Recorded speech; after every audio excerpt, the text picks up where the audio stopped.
నేను స్కూల్లో చదువుకుంటున్నప్పుడు నా స్నేహితుడి పేరు సత్యనారాయణ. తను నా పక్క బెంచ్లోనే కూర్చునేవాడు. వాళ్ళ నాన్నగారికి మా ఊరిలో ఒక పెద్ద సినిమా థియేటరే ఉంది. ఇంటికి వచ్చేస్తే మా వీధిలో ఒక పెద్ద ఆయన మా నాన్నగారికి స్నేహితుడు. ఆయన పేరు సత్యనారాయణ. మా చుట్టాల్లో ఒక పెద్ద ఆయన నాకు వరుసకి మావయ్య. ఆయన పేరు సత్యనారాయణే. ఏమన్నా కొనుక్కుందామని అలా మార్కెట్కి వెళ్తే అక్కడ నాకు తెలిసిన వ్యక్తి ఒక ఆయన పేరు సత్యనారాయణే. వాళ్ళ స్నేహితులు నాకు పరిచయం చేస్తుండగా అందులో మరొక సత్యనారాయణ, ఈయన సత్యనారాయణ రెడ్డి. ఇంతమందిని ఎలా గుర్తుపెట్టుకుంటాం? ఇంటి పేర్లు ఒక్కొక్కరిది వేరు వేరు అయి ఉంటుంది.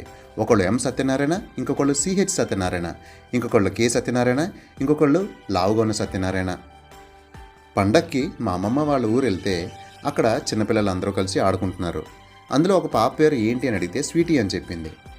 సరే అని అలా ఊరంతా చూడగా అక్కడ ఒక కుటుంబాన్ని కలిసాం. వాళ్ళ ఇంట్లో ఎదిగొచ్చిన పాపని పేరేంటి అడిగితే స్వీటీ అని చెప్పింది. అలా ట్రిప్ అయిపోతున్నప్పుడు బస్ కోసం వెయిట్ చేస్తుంటే ఆగున్న వాళ్ళల్లో ఒకళ్ళ పేరు స్వీటీ.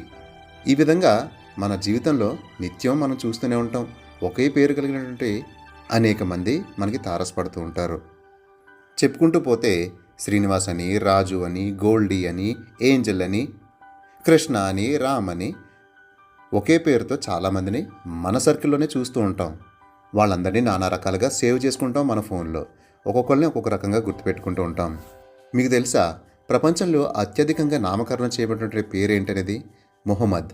అవును, మన ఇమాం సహోదరులు ఎక్కువగా పెట్టుకున్న పేరు మొహమ్మద్.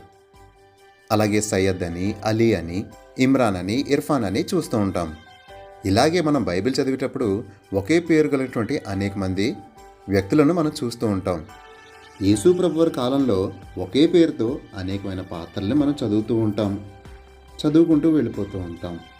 ఉదాహరణకి మరియా, యోసేపు, యాకోబు, సేరా, అనునవి. ఇక్కడ నేను మీ నుంచి ఒకటి ఎక్స్పెక్ట్ చేస్తున్నాను. మరియా అన్న పేరుని మీరు బైబిల్లో ఎన్నిసార్లు చదువుంటారు? పాత నిబంధనలో ఎన్నిసార్లు, కొత్త నిబంధనలో ఎన్నిసార్లు? మీరు ఎప్పుడైనా ఏ మరియా ఎవరో అని కన్ఫ్యూజ్ అయ్యారా? 7 దురాత్మలతో పీడిపబడుతూ యేసు ప్రభు ద్వారా విడుదల పొందినటువంటి మరియా ఎవరు? యేసు ప్రభు వారు పునరుద్ధానం అయిన తర్వాత మొట్టమొదటిగా కనిపించింది ఈ మరియాకి. యేసు ప్రభు వారిని సిలువ వేసేటప్పుడు అక్కడ ఎంతమంది మరియాలు ఉన్నారు? వాళ్ళు ఎవరెవరు? ఆ సంగతులన్నీ ఇప్పుడు చూద్దాం.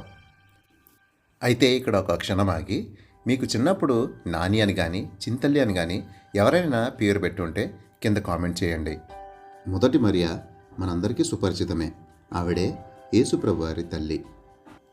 లూకా సువార్త 1వ అధ్యాయం 26వ వచనంలో గబ్రియల్ దూత మరియకు ప్రత్యక్షమైనట్లు మనం చూస్తాం. 35వ వచనంలో పరిశుద్ధాత్మ నీ మీదకి వచ్చును, సర్వోన్నతుడి శక్తి నిన్ను కమ్ముకునుడు గనుక పుట్టబోవు శిశువు పరిశుద్ధుడై దేవుని కుమారుడు అనబడును. రెండవదిగా లూకా సువార్త 8వ అధ్యాయం 2వ వచనం.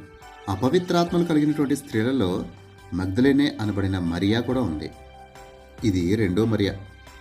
మూడవదిగా అదే లూకా సువార్త 10వ అధ్యాయం 38-39 వచనాలు చూద్దాం. అంతట వారు ప్రయాణమైపోవచుండగా ఆయన ఒక గ్రామంలో ప్రవేశించెను. మార్తా అను ఒక స్త్రీ ఆయనను తన ఇంట చేర్చుకొనెను. ఆమెకు మరియా అను సహోదరి ఉండెను. ఇది మూడవ మరియా. ఎవరైతే యేసుప్రభు వారి పాదములను బహు విలువగల అత్తరుతో అభిషేకం చేసిందో ఆమె. నాలుగవదిగా మత్తయి సువార్త 27వ అధ్యాయం 56వ వచనం. వారిలో మగ్దలేనే మరియయు, యాకోబు, యేసే అనువారి తల్లి అయిన మరియయు, జెబెదయి కుమారుల తల్లియు ఉండిరి. గుర్తుపెట్టుకోండి, ఈ మరియని మరొకసారి జ్ఞాపకం చేసుకుందాం. ఐదవదిగా అపోస్తల కార్యాలు 12వ అధ్యాయం 12వ వచనం. మార్కు అను మారుపేరు గల యోహాను తల్లి అయిన మరియా ఇంటికి వచ్చెను. అలాగే ఆరవదిగా యోహాను సువార్త 19వ అధ్యాయం 25వ వచనం.